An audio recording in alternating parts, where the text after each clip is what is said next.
मगर जब तुम अपना फैसला खुद करोगी तो फिर इस फैसले की जिम्मेदारी भी तुम्हारी होगी। वो मुस्कुराए और बोले, शाबाश, जाओ और हिम्मत करो, हम तुम्हारे साथ हैं। अचानक मेरी आँख खुल गई और मेरे अंदर एक अजीब सुकून छाया हुआ था और पूरे कमरे में एक बहुत प्यारी खुशबू फैली हुई थी जो मेरी रूह को महका रही थी। मैं फ़ौरन उठी और वज़ू किया और कमरे में आकर सजदा शुक्र बजा लाई। बहुत अरसे बाद भी नमाज मुझे याद थी। मैं रो रो कर अपने गुनाहों और गुस्ताखियों की माफ़ी मांगने लगी।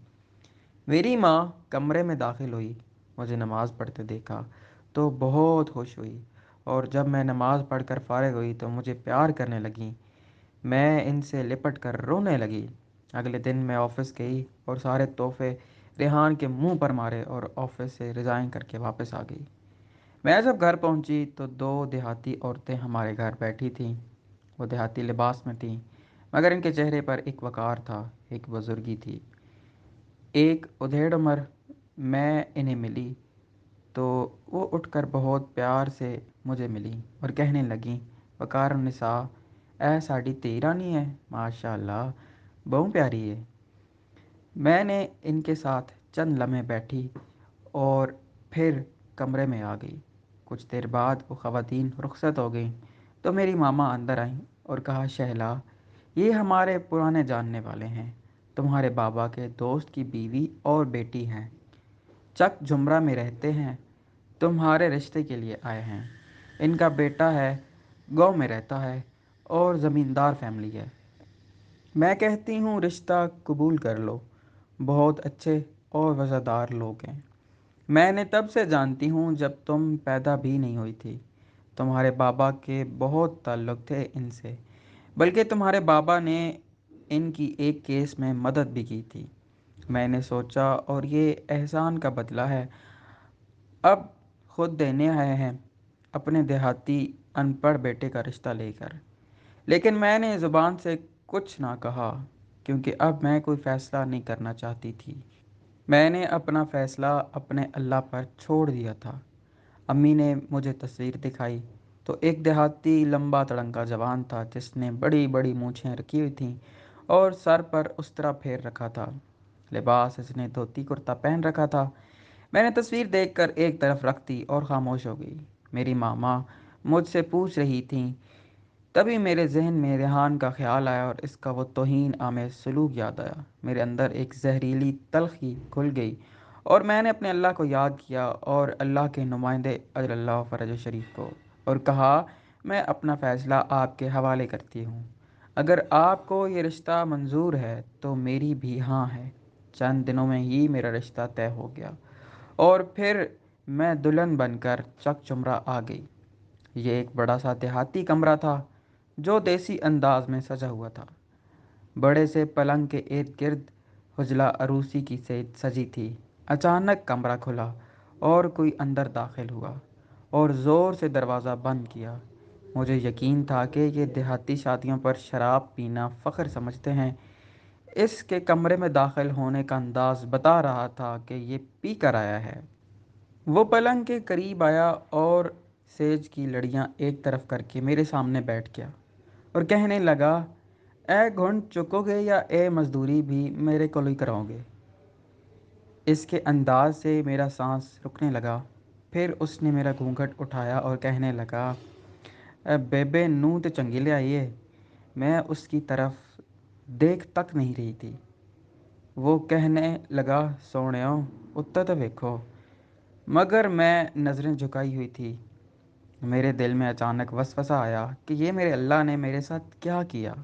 उनके नुमाइंदे ने तो मेरे साथ वादा किया था, तुम्हारा फ़ैसला हम करेंगे तो ज़िम्मेदारी हमारी होगी। क्या मुझे सारी ज़िंदगी ऐसे शख्स के साथ गुजारना पड़ेगी जिसे पहली दफ़ा घर आई दुल्हन से बात करने की भी तमीज़ नहीं। अचानक शिद्दत गम से मेरी आंखों से आंसू निकल आए। मेरे चेहरे पर शदीद कर्ब था कि अचानक किसी ने ब्रिटिश एक्सेंट में कहा, ओ please please, I am really sorry, please मत रो, मुझे माफ़ कर दो। वो बहुत अच्छी उर्दू और इंग्लिश लहजे में बात कर रहा था। मैंने इसे हैरत से देखा तो वो कहने लगा, I am just joking with you. میں نے کچھ سمجھنے والے انداز میں اسے دیکھ رہی تھی۔ اب جب میں نے غور کیا تو اس نے مونچھیں بڑے سلیقے سے کاٹی ہوئی تھیں۔ اس کا گندمی رنگ تھا اور اس کے سر پر پگڑی بندھی ہوئی تھی۔ گلے میں سرخ رنگ کے موٹے موتیوں کا کینٹھا ڈالا ہوا تھا۔ بوسکی کا کڑھائی والا کرتا اور تہمت باندھ رکھی تھی۔ وہ اچھا خاصا روب داب والا زمیندار لگ رہا تھا۔ وہ کہنے لگا، ہم سب بہن بھائی پڑھے لکھے ہیں، باقی سب باہر سیٹل ہو گئے ہیں، مگر مجھے اپنا کلچر اور زبان پسند ہے۔ میں نے ایکسفورڈ سے ماسٹرز کیا ہے، مگر اس کے بعد یہاں واپس آ گیا اور زمینداری شروع کر دی۔ انکل رضا، آپ کے والد کا ہمارے بابا پر بہت احسان تھا۔ پھر وہ فوت ہو گئے تو ابا جی نے بہت کوشش کی کہ آپ لوگ یہاں ہی رہو، مگر آپ کے ننہال والے زبردستی آپ کو لاہور لے گئے۔ ہم نے بہت دفعہ لاہور میں آپ کو ملنے کی کوشش کی، مگر آپ کے ماموں اور ممانی نے ہمیشہ ہمیں ملنے نہیں دیا۔ میں جب برطانیہ سے واپس آیا تو میرے بابا نے مجھے وصیت کی تھی کہ تم لوگوں ان لوگوں کی مدد ضرور کرو اور کوشش کرو کہ تمہارے ساتھ شادی کر لوں۔ انکل رضا بہت دفعہ بابا کے خوابوں میں آتے تھے اور تم لوگوں کی مدد کرنے کا کہتے تھے۔ وہ بہت عرصے تک یونیورسٹی سے تمہیں میں واچ کر رہا تھا۔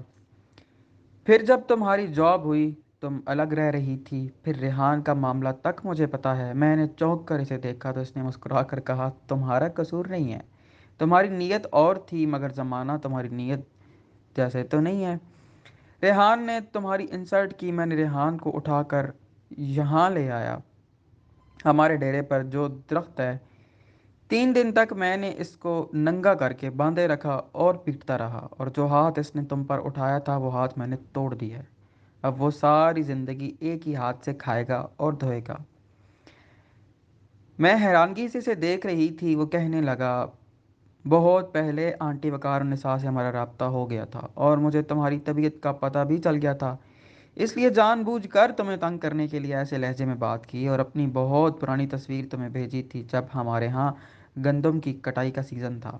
میں دل ہی دل میں شکر کر رہی تھی کہ میرے اللہ نے مجھے تنہا نہیں چھوڑا، اور ان کے نمائندہ پاک اجل اللہ تعالیٰ فرج شریف نے جو میرے ساتھ وعدہ کیا تھا سچ کر دکھایا۔ میرا دل کر رہا تھا کہ میں ان کا شکر ادا کروں اور آج کی رات زندگی کے اس انعام پر سجدہ شکر کروں اور ان کی بارگاہ میں شکریہ کے آنسو پیش کروں۔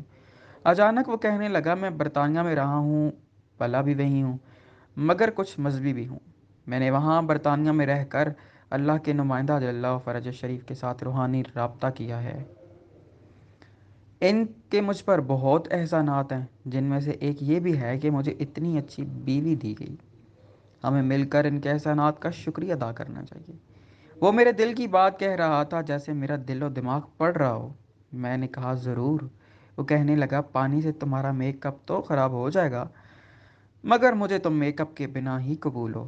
میں کھلکھلا کر ہنس پڑی تو وہ کہنے لگا، چلو تمہاری آواز تو نہیں سنی مگر ہنسی تو سن لی۔ میں سوچ رہی تھی کہ میں اپنے اللہ سے روحانی طور پر کتنا دور رہی، مگر وہ ذات کس قدر کریم ہے کہ جو اس کی بارگاہ میں پلٹتا ہے وہ اسے کتنا کچھ دیتا ہے۔ مجھے دنیا کے ساتھ ساتھ روحانی سکون اور سفر بھی عطا کر دیا۔ بے شک مرضی اس کی ہی پوری ہوتی ہے۔ میرے ذہن میں برسوں پہلے پڑھی حدیث قدسی گونجنے لگی، اے ابن آدم، ایک تیری چاہت ہے، ایک میری چاہت ہے، ہوگا تو وہی جو کہ میری چاہت ہے۔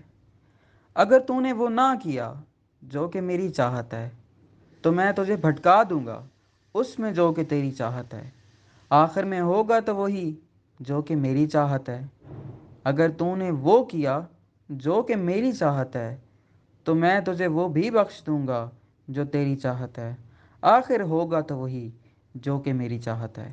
ختم شد۔ رائٹر عباس حمدانی۔